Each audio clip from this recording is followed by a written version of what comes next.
নিয়তের পরিশুদ্ধতা ইবাদত কবুলের পূর্ব শর্ত।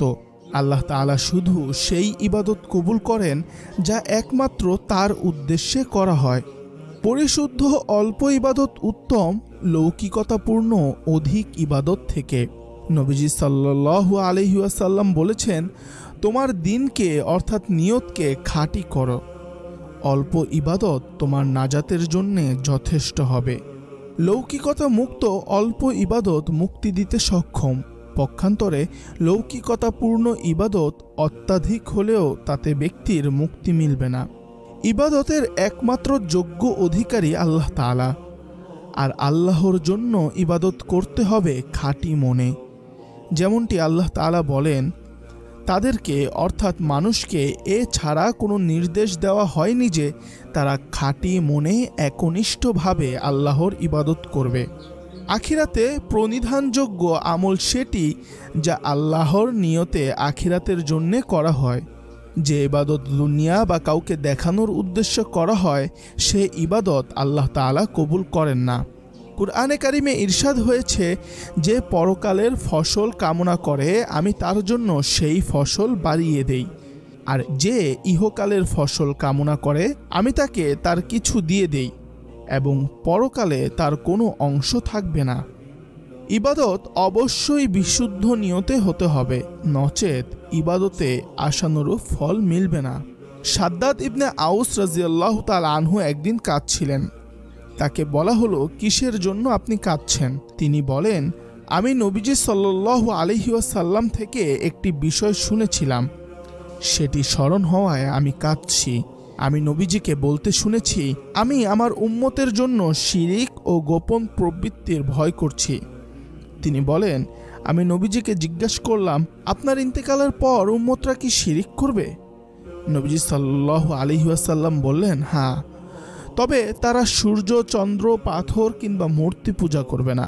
তারা লোক দেখানোর নিয়তে ইবাদত করবে, আর এটাই মুমিনের শিরিক।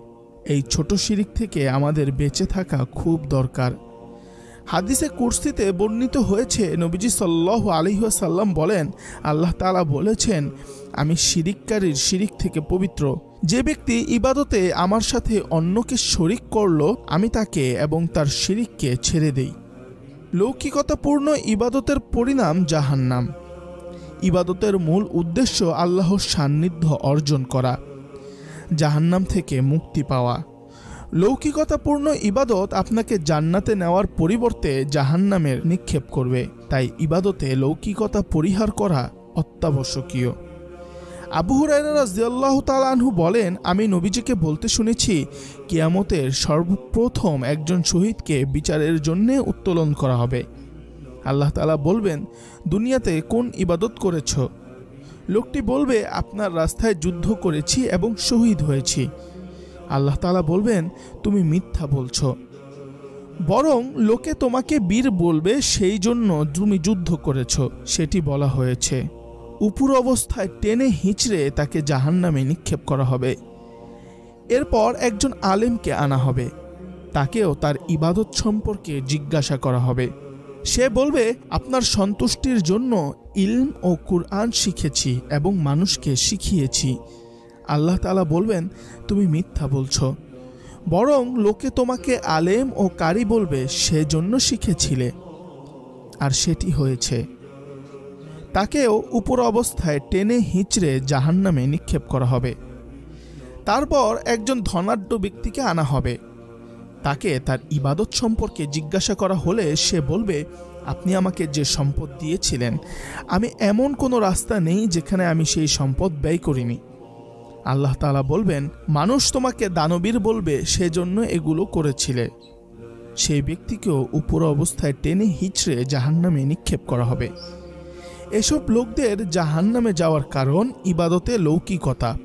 কিয়ামতের দিন ইবাদতকারীদের 3 শ্রেণী হবে। যারা আল্লাহকে রব হিসেবে স্বীকার করে ও ইবাদত করে, ইবাদত কবুলের বিচারে তারা 3 প্রকার। সাহাবী আনাস ইবনে মালিক রাদিয়াল্লাহু তাআলা আনহু থেকে বর্ণিত, নবীজি সাল্লাল্লাহু আলাইহি ওয়াসাল্লাম বলেন, কিয়ামতের দিন আমার উম্মত 3 দলে বিভক্ত হবে। প্রথম দল, যারা একনিষ্ঠতার সাথে আল্লাহর ইবাদত করেছে। দ্বিতীয় দল যারা লৌকিকতাপূর্ণ ইবাদত করেছে।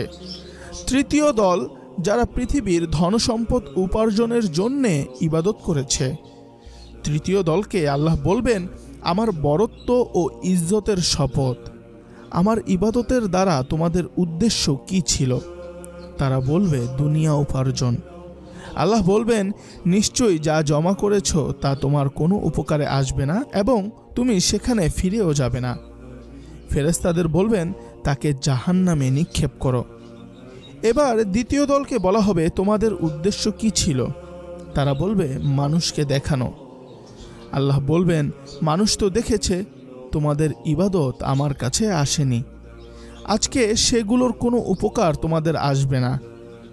তাদেরকেও জাহান্নামে নিক্ষেপের আদেশ দেওয়া হবে। অতঃপর প্রথম শ্রেণীকে বলা হবে, তোমরা কোন ইবাদত করেছ? তারা বলবে, আপনার বরত্ব ও ইজ্জতের শপথ, আপনি আমাদের থেকে অধিক জানেন। আমরা আপনার সন্তুষ্টি এবং জান্নাতের জন্য ইবাদত করেছি।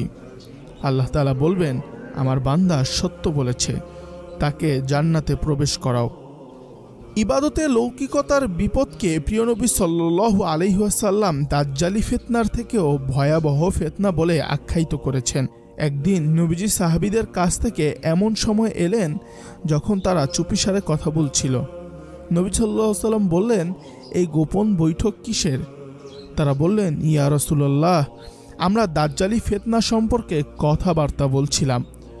তখন নবীজি সাল্লাল্লাহু আলাইহি ওয়াসাল্লাম বললেন, আমি কি তোমাদেরকে দাজ্জালের থেকেও ভয়াবহ ফিতনা সম্পর্কে জানাবো?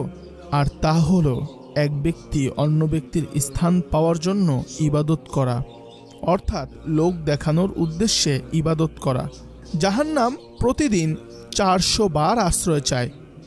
এটি সুনিশ্চিত বিষয় যে যারা লৌকিকতাপূর্ণ ইবাদত করবে তাদের ঠিকানা হবে জাহান্নাম। শাহার ইবনে হাওশাব রাহমাতুল্লাহ আলাইহি বলেন, কিয়ামতের দিন দুনিয়া এবং তৎসংশ্লিষ্ট সব কিছু আল্লাহর দরবারে উপস্থিত করা হলে তিনি বলবেন, এখান থেকে সেগুলো আল্লাহর জন্য যারা আল্লাহর জন্য ইবাদত করেছে তাদেরকে পৃথক করো, অন্য সবাইকে জাহান্নামে নিক্ষেপ করো। ইমরান আল কাসির বলেন, জাহান্নামে এমন একটি উপত্যকা আছে যার থেকে অন্যান্য জাহান্নাম প্রতিদিন 400 বার আশ্রয় প্রার্থনা করে, আর তা প্রস্তুত করা হয়েছে ইবাদতে লৌকিকতা প্রদর্শনকারীদের জন্যে। নবীজি সাল্লাল্লাহু আলাইহি ওয়াসাল্লাম বলেছেন, তোমরা জুব্বুল হুজুন থেকে আল্লাহর কাছে আশ্রয় প্রার্থনা করো। তাকে বলা হলো, সেখানে কারা থাকবে? নবীজি সাল্লাল্লাহু আলাইহি ওয়াসাল্লাম বললেন, ইবাদতে লৌকিকতা প্রদর্শনকারীরা। আল্লাহ তাআলা আমাদের সবাইকে খাস নিয়তে সঠিকভাবে এবং সঠিক পন্থায় এবং তার রাসূলের অনুসরণের মাধ্যমে আমাদের জীবনের প্রত্যেকটি ইবাদত এবং আমলকে সজ্জিত করার